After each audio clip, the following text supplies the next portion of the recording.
What's going on, everybody? Welcome to the Lunchtime Livestream. My name is John Kelly, and as always, I'm here with Donovan Gregory, the phenomenal Rookie of the Year youth minister. Rookie of the Year. Rookie of the Year, man. I'll take that title. Yeah, Rookie of the Year, man. Thanks. So what are you drinking today, man? Like, you have this really cool cup going on. So I'm just drinking water, but my sister and my mom have a craft show thing they do, and my sister makes resin cups.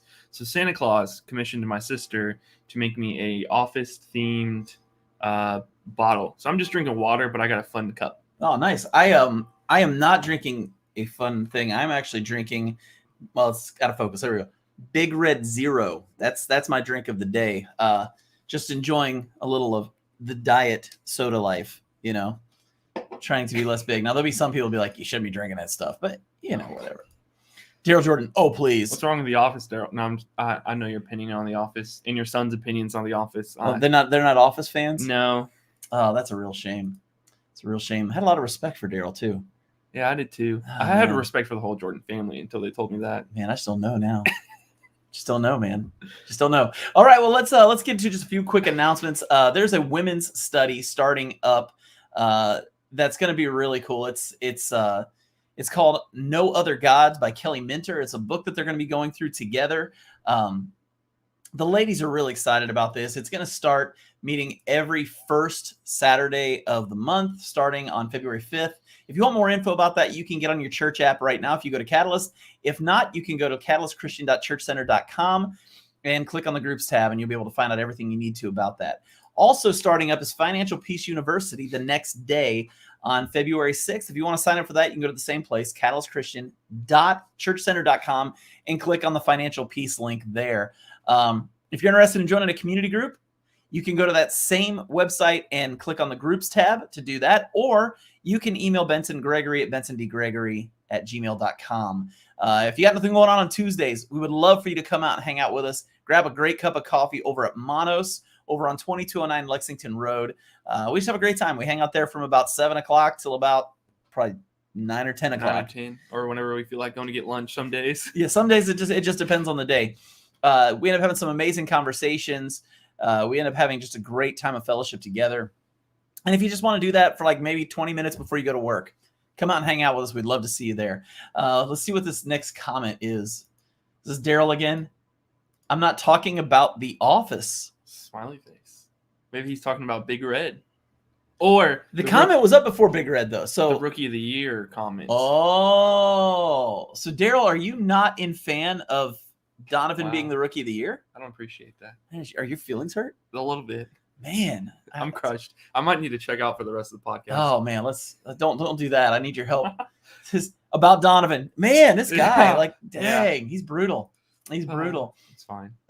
I know that, and he just smiles. I know that means he loves me. It does. Actually, if Daryl doesn't make fun of you, there's a good chance he can't stand you. Yeah. So the fact that he's really coming hard on you means like he loves you. So you guys must be really close. Oh, we're best friends. I didn't know if you knew that.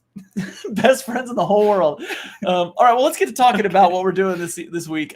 We are currently in a series here at the church called The First. And this series has been fantastic. Daryl's commenting again. There's a lot of truth in that. Yes, there is, Daryl. We know that. But this week, the first thing that we're talking about is God gets the first 10%. So, and our main thing is where your treasure is, there your heart will be also. Now, when Dave first started talking about this in the office and you saw what the main thing was, what was kind of your thoughts when you read that main thing? More or less, just I agreed with him. This is one of the things that when I heard/read what he was speaking, I'm like, oh, I agree with this 100%.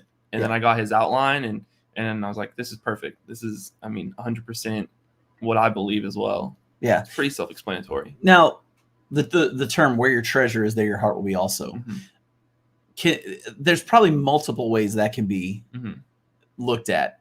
I know obviously it can be looked at when it comes to money, but what other ways could that verse be looked at? Just kind of time, honestly, where you spend a lot of your time or what you spend a lot of your time focused on. And energy, same kind of thing. What do you focus a lot on? Might be where your heart is, even if it's not where you think it It's like if you spend a lot of time on your work and you're like, oh, but my heart's with Jesus, and you're probably, honestly, your heart's probably in your work more than it is with Jesus, kind of thing. Yeah, I get that. I can understand 100%. Well, this week we're actually talking about giving. Mm-hmm. And so I want to ask the question of those of you who are online right now, do most of us enjoy giving or receiving? I would love to hear what you guys think about that. Are you givers? Are you better givers than you are receivers? What about you? Are you a better giver or are you a better receiver? I love giving. It's one of my love languages, actually. So if you ask my fiance, I buy her too many things, or I buy her too much food a lot of times. So I'll buy her little things if I know she's had a bad week. And Christmas time is my favorite because we spend Christmas with our whole family, and we get Santa Claus presents, and we also do family presents mixed in. And it's my favorite time when I just love seeing the smile people get when they open the presents that we spent time picking out. Oh yeah. I'm the same way. I definitely am somebody who appreciates giving. Renee Basham's on here. She says she's a better giver. She says my game is terrible with receiving, and I think she might say my face is terrible with receiving. I'll be honest, like I'm a much better giver than a receiver. I don't even necessarily always want anything, you know, but I love the look on people's faces. And when they know it's from you and they look you in the eye and they grin at you, or they just give you that smile, that's it right there, man. You know what I mean? Like that is it 100%. I love that. It's, for me, that's just huge. That ability to have someone look right at me and say thank you. Like, not that I'm doing it for the thank you. I'm doing it because I see that they're happy. And so for me, that's why I like to give. Would you say the giving's easy? Yeah, I would say for the most part, giving is easy. Comes naturally, I guess. Yeah, I would agree with that. She says, well then, don't give to me if you want a good face.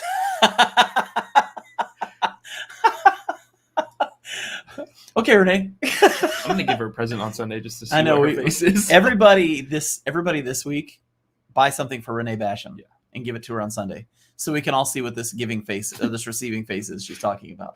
That'll be fun. Is giving easy? Just get back to this question for a second. What is it that makes giving easy? For me, it's the fact that I want to give, and a lot of things you want to do, you find easier because you're more motivated to do them. There's work that goes into it and time that goes into it. But I think the satisfaction of end result of anything makes the work easier. Yeah. So do you think random gifts or well thought out gifts are more fun to give? Well thought out gifts. Why is that? Because they're well thought out. You spent time on thinking about what you want to get a person or a group of people maybe, and you spent time thinking and probably searching on the internet trying to find something to get. I remember this year I had no idea what to get my mom for Christmas, and I asked everyone in the family, and they all came up with a vacuum sealer for food. And my mom's been literally asking for a vacuum sealer for the past 3 Christmases, but hasn't gotten one yet. Right. So I decided to go out and try and find the best vacuum sealer that I could possibly find. And it took me about a week to find a good vacuum sealer to get her, but I got her a vacuum sealer. And when she opened it up, she was super excited about it because she'd been asking for it for 3 years. And I took the time to find a good one for her. Yeah. So I think the well thought out, just because there's more meaning behind it. Yeah. Typically. Oh, I get that. I know, like, I try. I'm not always the best, but I try really hard. My wife, she doesn't really say she wants anything throughout the year, but anytime she says she does, I make a mental note of it immediately because I don't get very many of those from her. You know what I mean? Yeah. And so when I hear her say that she really wants something, I'll make a mental note of it. And her birthday is in November and Christmas is the month after. So I've got 2 opportunities at the end of the year to get her one of these things. And I love it when I give it to her and she's just shocked. She goes, how did you know I wanted that? And I was like, well, you mentioned it once back in April. Yeah. You know? And for me, that's just fun. This is giving is easy. This is Renee Basham. Giving is easy when you know the person. When I see something and thought you would love it. Daryl, nothing like seeing the reaction of the person getting the gift that they really wanted or needed. 100%. And so today we're kind of talking about giving, but not just giving. Today we're talking specifically about tithing. And so when we talk about tithing isn't quite the same thing. Mm-hmm. I mean, it is, but it isn't, if that makes sense. Mm-hmm. The first time we actually hear about tithing is in Genesis chapter 14, verses 19 through 20. There was just a battle. Abram has just defeated Sodom, and Salem's king Melchizedek, who was actually a priest, said this about Abram. He said, and he blessed Abram, saying, "Blessed be Abram by God Most High, creator of heaven and earth, and praise be to the God Most High, who delivered your enemies into your hands." And then this sentence, then Abram gave him a tenth of everything. Mm-hmm. So this is the first time we ever hear about tithing in the Bible, is Abram's interaction with Melchizedek. And he's doing what would later be penned in the Bible as a command, that you give a tenth of everything to the Levites at the time, mm-hmm. because they were the priests. And so this is the first time this is mentioned. So what exactly is a tithe?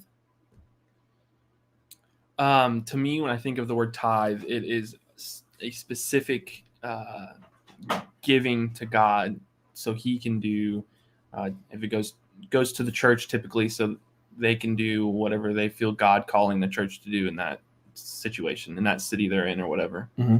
I know the word tithe literally is in Hebrew is a tenth. Mm-hmm. So this is actually taken from a Hebrew word that literally means tenth. Mm-hmm. So in Deuteronomy 14:22 says, "Be sure to set aside a tenth of all that your fields produce each year." Mm-hmm. And it seems like this is something that God is pretty consistent with across the board. Mm-hmm. Like, it just seems like the tithe is not something that changes. It's consistent throughout the entire Bible. So knowing that we're supposed to tithe, I mean, this is something Dave talked about this on Sunday. If you didn't get to watch the sermon, you can go to our YouTube channel and you can watch the sermon from this past Sunday. But Dave really nailed home the fact that tithing is a part of what we do. It's a spiritual discipline that we have. And he asked a really good question during that. Should we tithe off the gross or net of our income? Now, you and I talked earlier today, mm-hmm. and you were like, I never really even thought about that. Yeah. So I'd like to, you're what, 23? 22. I turned 23 in March. Okay, it's in March. Okay, so you're almost 20. You're closer to 23 actually than you are 22. So you're 23 today. Cool. But why was that not something you ever considered? Just out of curiosity. I guess it was really never talked about. We talked about tithing. We talked about giving. There's always offering time in whatever church I was a part of. And I honestly never really understood the difference between gross and net income when growing up. Like, I've not learned a lot about money still. Yeah. And I used to be an hourly employee, so I'd get paid randomly each paycheck. So I honestly wouldn't be able to. I'm sure I could look at my pay stub and find it, but I wouldn't know what my what net income would be before taxes, anyways. So mm-hmm. I just never thought about it. Yeah, I think that's something that a lot of people don't honestly. And it's not neglect, mm-hmm. Like I don't want it to come off as like, how dare you not think of the gross and the net? That's not what this is. That's not what's going on here. It's just that for a lot of people, we just don't think about that. Mm-hmm. And Renee said, I'd be surprised if people even know they're gross. And I'm glad she spelled there right, because if she had spelled that wrong, that would have meant she was saying that everybody's gross. But she didn't do that. So I'm very thankful for Renee for having good grammar. But you'd have to look at your check stub mm-hmm. to know what your gross pay is, mm-hmm. because that would show the totals and all that kind of stuff. But do any of us really ever step back and look at our check stubs? Mm-hmm. Maybe right after we start a job. Yeah. Maybe direct deposit nowadays. Everything's direct deposit. You might get one in your inbox, but you're not going to open it. Yeah. Like most people don't open it and look at them. And so this idea of gross versus net is more out of sight, out of mind than anything mm-hmm. else. But Dave mentioned the idea that we should be paying from our gross pay, not our net pay. And Scripture kind of backs this up with in Proverbs 3:9, it says, "Honor the Lord with your wealth, with the first fruits of all your crops." Mm-hmm. And so when you think about tithing, and you think about this, are the first fruits the net or the gross? I don't know. I think it's the gross, right? Yeah, Yes. Okay. the gross is before taxes. Okay. Yes. That's all. I always get Yeah, confused. yeah, with that. that's I'm fair. so sorry. No, that's fair, dude. That's fair. But that's the whole thing is Yeah. if God deserves the first, what ends up happening? It's not intentional. This is not a condemnation thing. This is, do we actually think about it kind of thing? Mm-hmm. And Renee is right. Due to direct deposit, most people never see that 100%. But when we actually step back and we look at it and we see that actually the government's getting the first fruits, because if we're tithing after the government, that means we're tithing of what's left over after the government. Yeah. We're actually not tithing based on our first fruits, which is just a really, if we're not thinking about it, we're not thinking about it. You know, it kind of changes the way we look at our tithe. It really does. When did you first start tithing? When I was, when was it? When I was 18, I think is when I started tithing. Yeah. When I started working at a shoe store. I worked there for about a year, my senior year of high school, and then I graduated.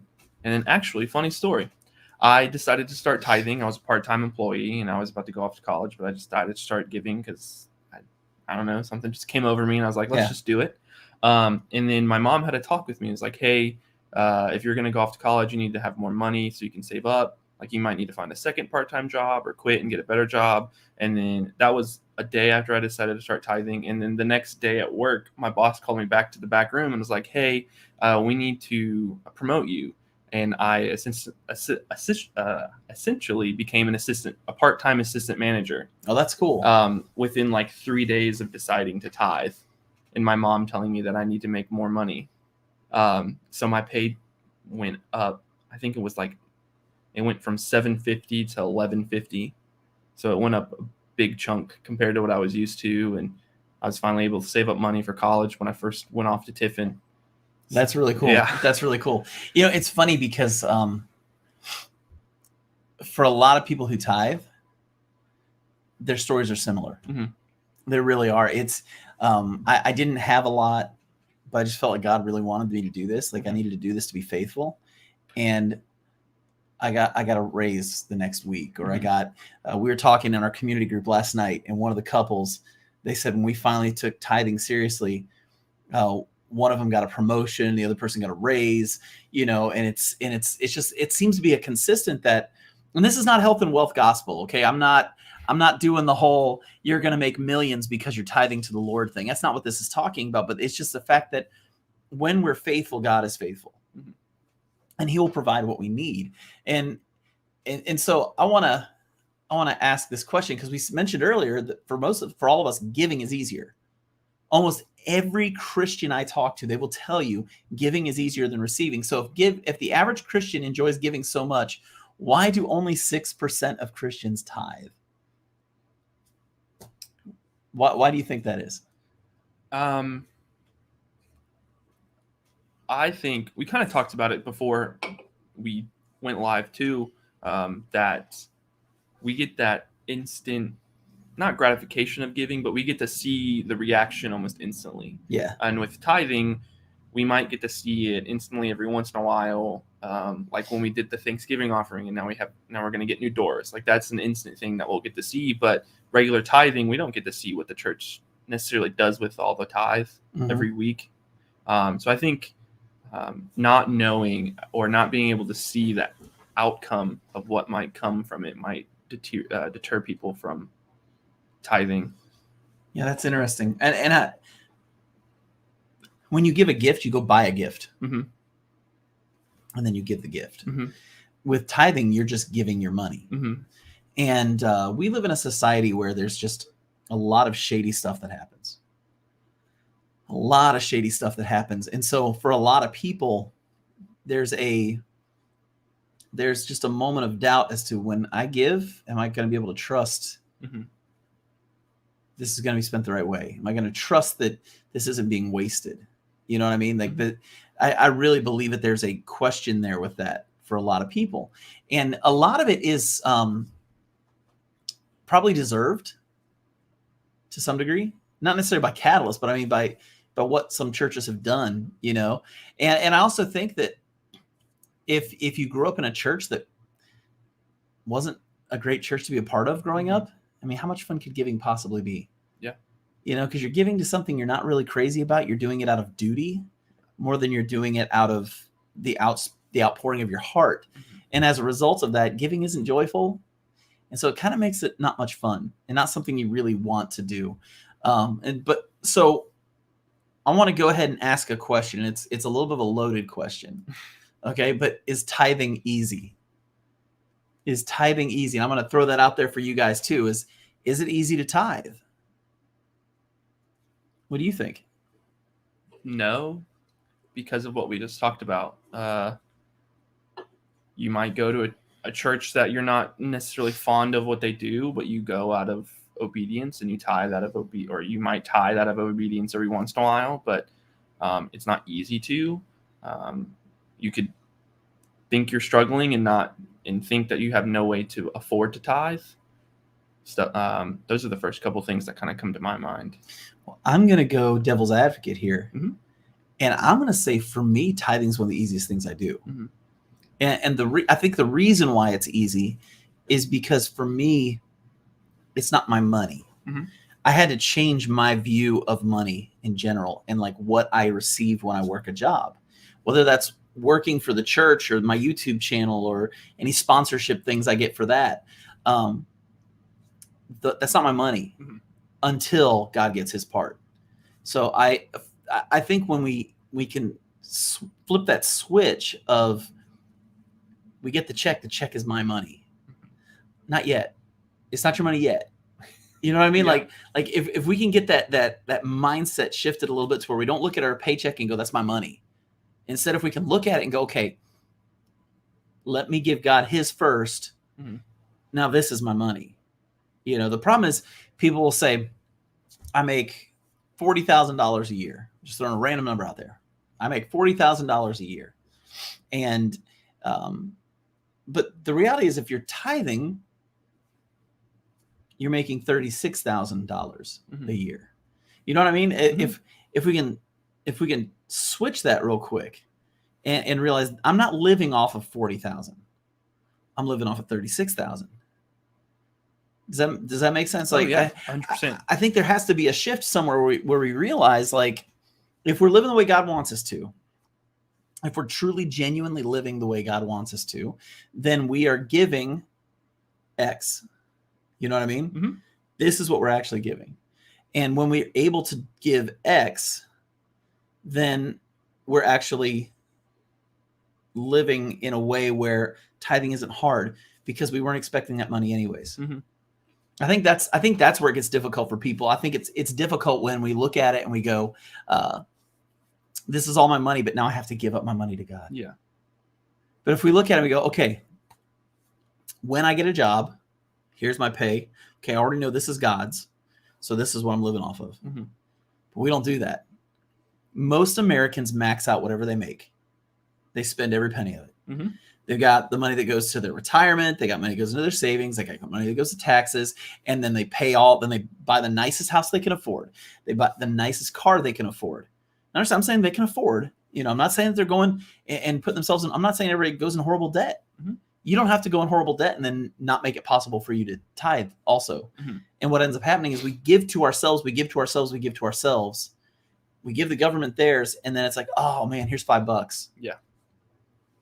And that's just the opposite of what God expects from us when it comes to tithing. One of the verses that a lot of people turn to when they're talking about giving and being a joyful giver is 2 Corinthians 9:7. Each of you should give what you have decided in your heart to give, not reluctantly or under compulsion, for God loves a cheerful giver. And what a lot of times happens, and I think we talked about this a little bit, is people who don't think we should have to tithe, mm-hmm. use that as their verse for that. One verse. not context. No context. No context, just using one verse and saying, well, that means I don't have to tithe. And that's not what that's saying. It's saying you need to pray it out and decide what you're giving. Mm-hmm. Like my wife and I prayed it out. We don't tithe. We give a little bit more than that. Mm-hmm. And then we also give to missionaries, and we give to, we're helping pay one of the salaries of one of the staff people at Elevate. And we give to the orphanage in India. We do these things personally on top of our tithe. Mm-hmm. And so we actually give more than 10%. But there's an important verse that happens before this one in 2 Corinthians 9:7. And if you read that, it kind of brings things a little bit more into focus. It says, remember this. You notice I put important verse on there because I want everybody to understand. You can't really read that other verse without reading this one. Remember this, whoever sows sparingly will also reap sparingly, and whoever sows generously will also reap generously. Now, again, I come back to this is not health and wealth. Mm-hmm. That's not what this is. But what this is saying is how much you invest is how much you get in return. And so if you're only willing to give a little, but you expect God to bless you huge, but you're being disobedient, yeah, like that's a jacked up mindset. That's a really jacked up mindset. You can't go into anything that way. Can you do that in a relationship? No. I was just thinking that's like living at home with your parents and bumming food off of them every day and not even helping, clean the house or pay a little bit of rent or take down the trash cans, but you expect them over the age of 18, you might have a job or whatever, to feed you and to clothe you and to pay the water bill for you and the electric bill and all that stuff. And then you wonder why they're short with you. Yeah. And why when you do something, they get really annoyed by it. Yeah. Because there's this underlying current of you're not producing anything as a part of this. Mm-hmm. And one of my favorite things, and this is a comment I've heard from people, Kevin Mink said it one day, but he was joking when he said it. But the comment of, I pay your salary. Yeah. As a minister, you want to say something that just makes a minister laugh, say that. I had one person say that to me, and I went, wow, you give a lot. And they just looked at me and went, you pay my whole salary? And they just look, I was like, man, you are faithful to God. What do you want me to do?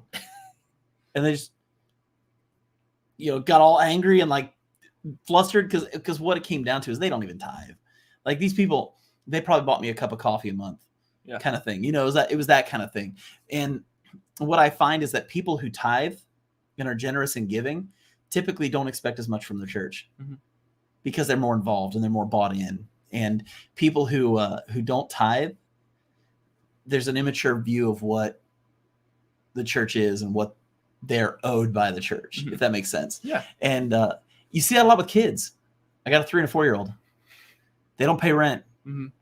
I still have to change a kid's diaper right now, and I'm telling you, that kid's cashing checks right now, and they're going to come back up later on in life. I'm telling you. They're going to have to change your diaper. Well, here's the thing. I had them late in life. That may be true. That they may be changing my diaper when they're in their 20s. But I do believe this. God loves a cheerful giver. God loves it when people give because they love to give to their church. Mm-hmm. And I really believe that when you become a person who loves to give, you're able to receive the blessing of the church and what it offers. So let me ask this. How does the tithe benefit the church? Well, it pays our salary. That's true. That's true. It does. No, it does. No, it does. I mean, anything that goes on at the church is brought to us by people who tithe, right? Or out of our pockets, right? That's how it works. I mean, everything here is either donated or whatever. Church wouldn't be able to happen essentially without tithe. Yeah, this building doesn't happen without a tithe. The children's ministry next door doesn't happen if we can't pay a children's minister to direct all of that.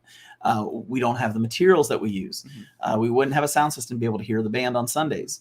We probably couldn't do a band because we wouldn't have any kind of sound system to do that. Mm-hmm. We have lights that are on. We have heat, except for in our offices. We have all these things that benefit us, but we're also What a lot of people don't realize, we give to missionaries. Yep. We give to the orphanage in India. We give to Ruben Rasali in Nepal, who's out planting churches like crazy. Herco Family Mission.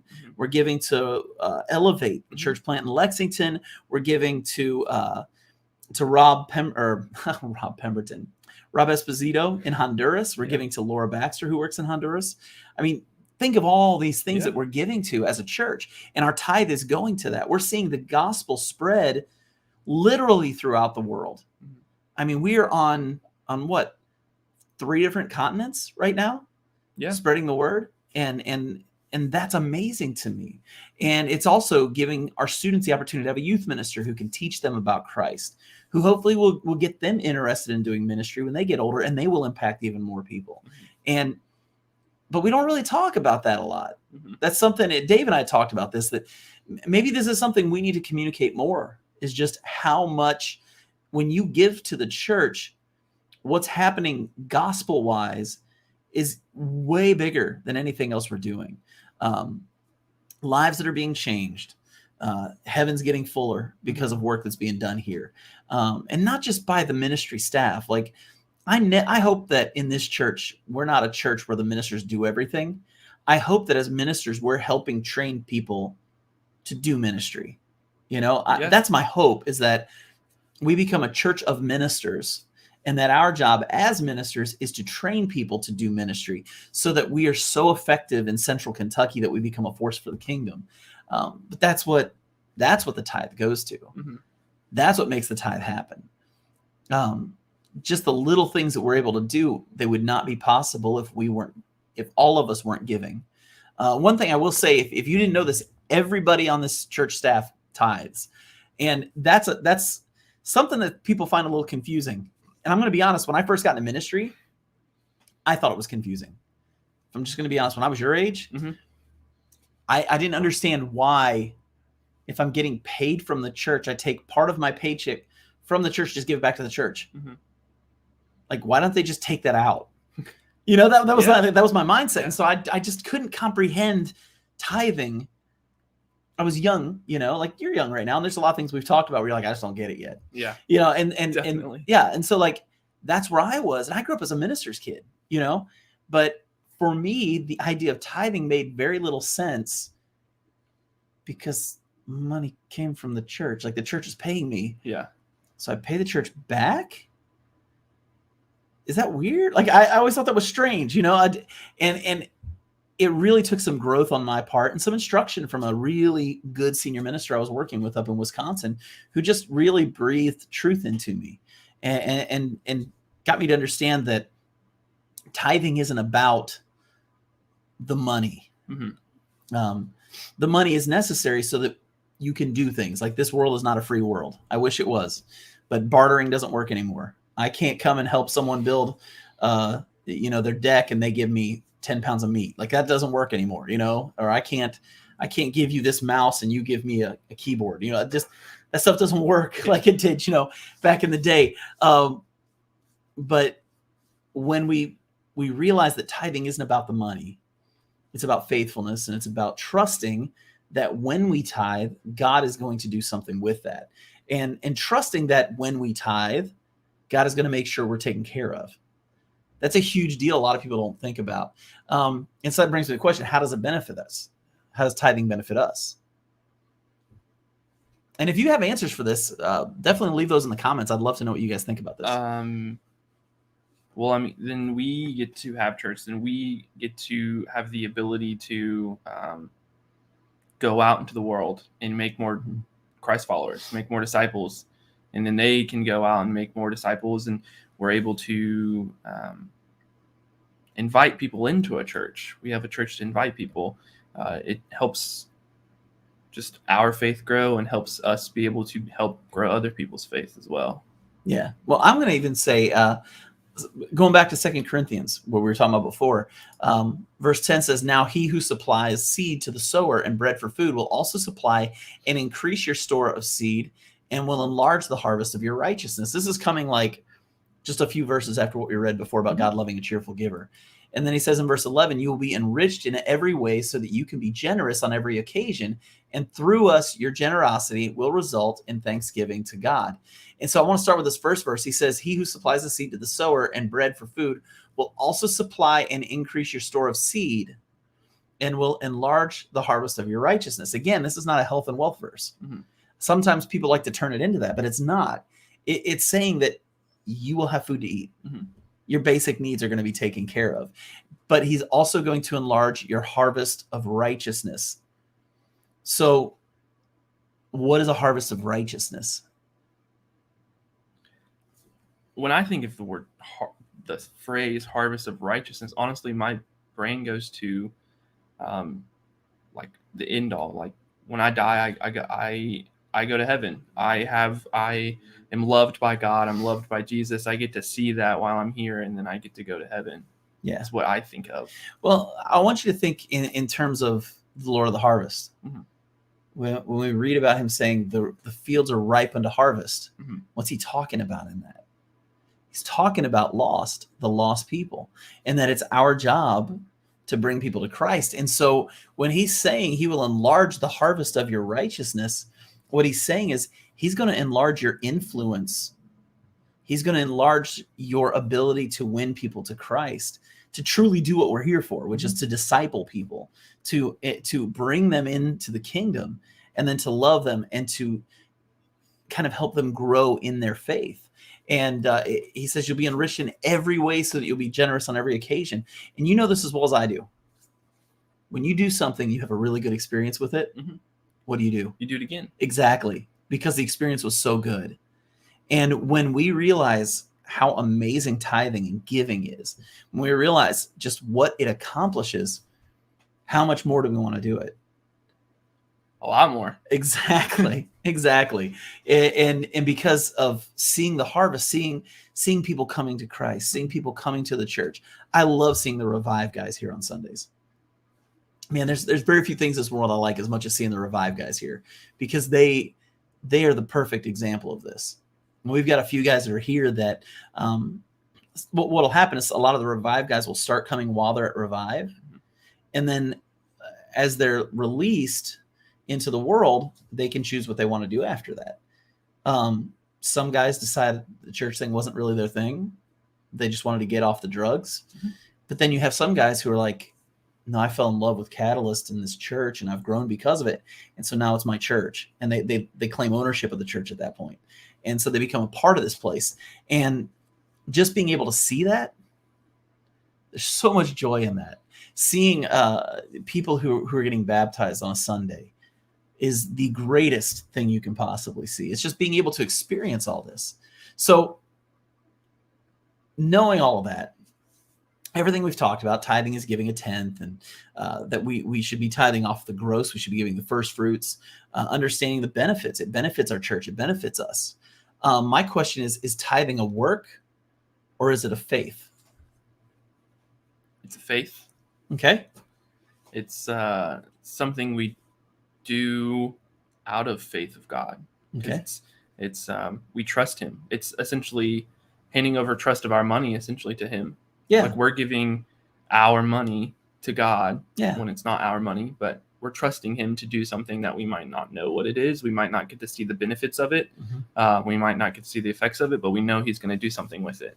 Yeah. And I would say that it's definitely faith. I agree with you 100% on that, because and that's the first time I've said that today. Just want to point that out. I haven't been saying 100% like every other phrase like I did a couple weeks ago. I'm going to laugh if you go back and listen and you said 100% like 3 times. I know, I probably did. But tithing is so much faith, because you're saying, okay, God, I don't just trust you with my spiritual well-being.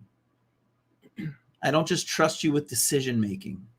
I'm not just trusting that when I give you the first of my week, that I'm going to have a blessed week, or I'm going to have better clarity going into my week. I'm also trusting you with my finances. And there's a reason why there's scripture that says that money is the root of all kinds of evil. There's a reason it says that, because money is so easily warped and can be held onto so tightly by us that it's a struggle for us to want to do anything. We're starting to get some comments coming in here. He did. You've said it. We're trusting God that if we are obedient, He will take care of our basic needs. We will not starve. That's my wife, and she and I have talked about this a lot. Tithing is very important for us, and so yeah, it's understanding the basic needs will be taken care of. Mm-hmm. God never promised riches on this earth. He never promised them on this earth. He promises them after this earth. And a lot of times we get that confused. Renee says it's faith. I can still pay bills and put food on the table. That's the truth. And again, it comes back to when we're focused on our tithe, and it's not just something we do haphazardly. We talked about, do we prefer to give haphazardly or do we prefer to think it out? I think, I know, I'm not going to say I think, I know when we take the time and really think out our tithe, pray about it, decide it, then we decide how we spend our money after that. Mm-hmm. It's amazing how the tithe doesn't affect us negatively at all. At all. I will tell you point blank, if I wasn't tithing, I'd have a whole lot more money in my life. I would have a whole lot more money in my life. But I don't need it. Mm-hmm. You know what I mean? Like I don't live a bad life. I'm not in the poorhouse, you know? I'm not struggling day to day to get by. And yet the first of every $10 goes to God. Mm-hmm. And that's the way it should be. So here's my question. Does God need my money, Donovan? No, He doesn't. He is God. That's true, right? Yeah. I mean, you know, we were talking about this before, and I think for some reason, so you got the deconstruction movement going on right now. Mm-hmm. And one of the things the deconstruction movement really gets on a lot of times is the idea of giving and the offering and all of these things. And I want to be the first one to say, Dave's probably already said it, but I want to make sure we understand that God does not need our money. Okay. God has whatever He wants, whenever He wants, however He wants it, because He's God. He even talks about it in the Psalms. He says, "Listen, my people, and I will speak. I will testify against you, Israel. I'm God, your God. I bring no charge against you concerning your sacrifices or concerning your burnt offerings, which are ever before me. I have no need of a bull from your stall or of goats from your pens, for every animal of the forest is mine, and the cattle on 1,000 hills. I know every bird in the mountains, and the insects in the fields are mine. If I were hungry, I would not tell you, for the world is mine and all that's in it. Do I eat the flesh of bulls or drink the blood of goats? Sacrifice thank offerings to God, fulfill your vows to the Most High, and call on me in the day of trouble. I will deliver you, and you will honor me." I come back to the whole thing. It's a faith. Mm-hmm. You know, it's just God said, do this, and we do it knowing we'll be okay. I didn't say hoping, I said knowing. Mm-hmm. Because if God says it, there needs to be this idea of we know. I just think it's funny that people think God needs our money. It's like, God doesn't need our money. He doesn't. He can do whatever He wants without us. But He chooses to involve us. Mm-hmm. He chooses to have us be involved in this.